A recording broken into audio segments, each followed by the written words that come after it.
अजून वाढतील त्या. काय झालं आहे,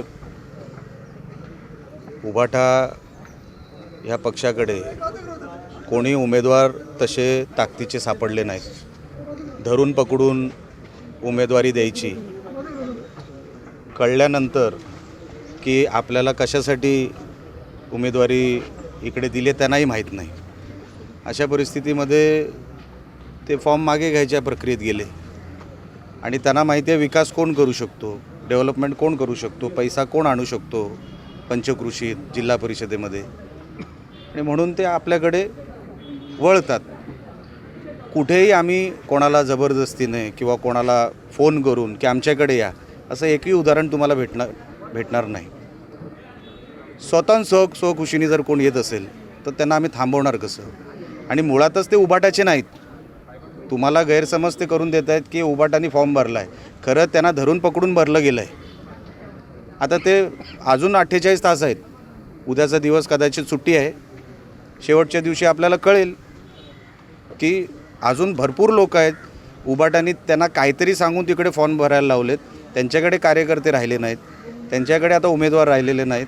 अशी अवस्था झाली त्यांची. अजून एक कोकीसरीची जागा बिनविरोध होण्याची शक्यता आहे. किती मी तुम्हाला म्हटलं, बघा, स्वखुशीने जे येतील ते येतील. आम्ही महायुतीमध्ये ही निवडणूक लढवतो आहे. त्या विश्वासावर हे कार्यकर्ते असतील, उमेदवार असतील, विरोधी गटातले, मी तुम्हाला मुळात सांगतो ते उभाटाचे पण नाहीत. त्यांना धरून पकडून तिकडे उमेदवारी दिलेली आहे. अशा परिस्थितीमध्ये ते बाहेर पडणारच त्यांना अडचणीत टाकल्यानंतर. लक्षात आलं. म्हणून हा आकडा कितीवर जाईल हे काय आज सांगता येणार नाही. तुमच्या नेतृत्वाखाली आज महत्त्वपूर्ण महायुतीची बैठक झाली. सकाळी पालकमंत्री स्वतः होते, नितेश राणे, आणि त्यांनी या बैठकीची सुरुवात करून दिली. मी होतो, सन्माननीय प्रभाकर सावंतसाहेब होते आणि काही सामंतसाहेब होते, दत्ता सामंतसाहेब. आम्ही सगळे मिळून ह्या निर्णयावर आलो आहे की आपण ह्या सगळ्या जागा पैकीच्या पैकी जिंकू शकतो आणि एक चांगला विकासाचं मॉडेल जिल्हा परिषदच्या माध्यमातून आपण जनतेला देऊ शकतो. त्या उद्देशाने आम्ही हे सगळे एकत्र, आणि हे एकच कुटुंब आहे. आम्ही काय वेगवेगळं कधीच एकमेकांना समजलं नाही आणि चांगल्या वातावरणामध्ये ह्या सगळ्या बैठका पार पडल्या. साहेब, काही ठिकाणी कुरबुर दिसत होते, मात्र काल राणे साहेबांची बैठक झाल्यानंतर थोड्याशा कुरबुरी बंद झाल्या. आता काय वाटतं? आता नाही, तसं काय नाही. आता काही शिल्लक राहिलेलं नाही. काही कोणाचे गैरसमज असतील तेही दूर झालेले आहेत. आता तसं काही नाही. साहेब, एकाच एक लढती पाहायला मिळतील का? अजून 4 दिवस शिल्लक आहेत. जे काही नाराज आहेत त्यांची नाराजी दूर करण्याचा प्रयत्न करणार आहात का? ते सगळं प्रोसिजर चालूच आहे. ते होणार सगळं.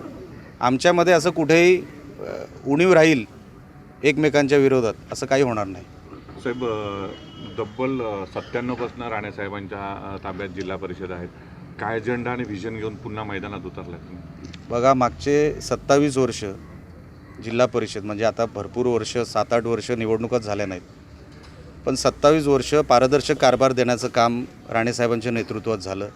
एकही भ्रष्टाचाराचा आरोप मागच्या 27 वर्षामध्ये ह्या जिल्हा परिषदवर कोण ठेवू शकलं नाही.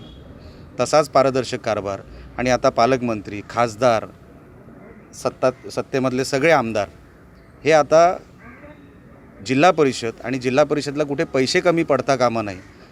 अनेक ग्रामीण भागातले हेड आहेत जे अनेक वर्ष आम्ही जे काही बघत होतो की ते वंचित राहिले होते ह्या मागच्या 7-8 वर्षामध्ये, ते बॅकलॉग भरून काढायचं काम आम्ही, कारण का प्रशासन असल्यामुळे 7-8 वर्ष एक काही प्रमाणामध्ये बॅकलॉग तयार झाला आहे, तो आम्हाला तिथून काढायचा आहे.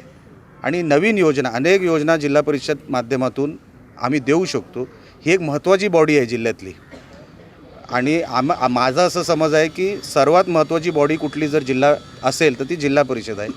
आणि अशा जिल्हा परिषदची ही निवडणूक असल्यामुळे आम्ही जाणीवपूर्वक ह्या गोष्टीला लक्ष देऊन आहोत की आपल्याला उद्या जिल्ह्यामध्ये जे काय आपल्याला विकासाचं मॉडेल तयार करायचं आहे ते सगळ्या, कुठेही हेडखाली पैसे कमी पडता कामा नाही.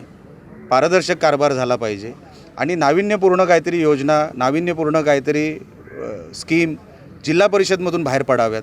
कारण का आपल्याला आठवत असेल तेव्हा जो कृषी मेळावा वगैरे व्हायचा तो सन्मान्य राणेसाहेबांनी तेव्हा जिल्हा परिषदच्या माध्यमातून सुरू केला होता. अनेक कृषी क्षेत्रातले असतील, आरोग्य, अनेक हेडखाली आपण त्याच्यामध्ये पैसा आणू शकतो, स्कीम राबवू शकतो. आमचा प्रयत्न तोच असेल की मॅक्सिमम पैसा हा आमच्या सिंधुदुर्ग जिल्हा परिषदेकडे वळावा. जो आमचा टर्नओव्हर आहे जिल्हा परिषदचा तो किमान आम्ही 25% वाढवावा, कारण का तो शक्य आहे. एवढ्या वर्षाच्या गॅपनंतर तो 25% कसा वाढेल ह्याच्यावर आमचं खास लक्ष राहील.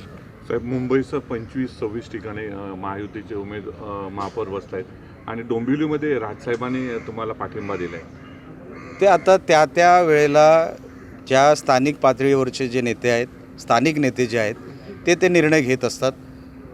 मी काय त्यांच्या पक्षाबद्दल बोलू शकत नाही, मी काय कल्याण डोंबिवलीबद्दल बोलू शकत नाही. पण आमचे नेते आहेत, त्यांनी जो डिसिजन घेतला आहे तो योग्यच घेतला असेल.